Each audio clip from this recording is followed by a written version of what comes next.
வடசென்னை மக்களவை தொகுதியின் தேசிய ஜனநாயக கூட்டணியின் வெற்றி வேட்பாளர் திரு R.C. பால் கனகராஜ். உங்கள் வேட்பாளர், உங்களுக்கான வேட்பாளர்.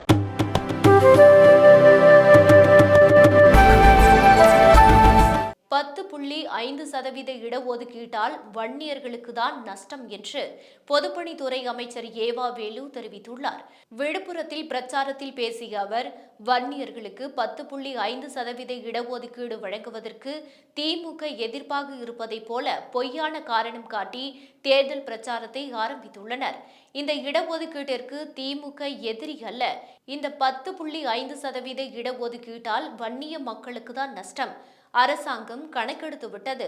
திண்டிவனம், விழுப்புரம், திருவண்ணாமலை, வந்தவாசியில் இருக்கும் அரசு கல்லூரிகளுக்கு போய் கணக்கெடுங்கள். அங்கு 37% அளவிற்கு வன்னியர்கள் படிக்கின்றனர். எனவே 10.5% மட்டும் அவர்களுக்கு இடஒதுக்கீடு கொடுத்தால் மீதி இடங்கள் பொதுப்பட்டியலுக்கு சென்றுவிடும். விழுப்புரம் மாவட்ட நியாய விலை கடைகளை எடுத்துக்கொண்டால் 40% வன்னியர்கள் தான் விற்பனையாளர்களாக பணிபுரிகின்றனர். எனவே இடஒதுக்கீட்டால் வன்னியர்களுக்கு தான் பாதிப்பு ஏற்படும்.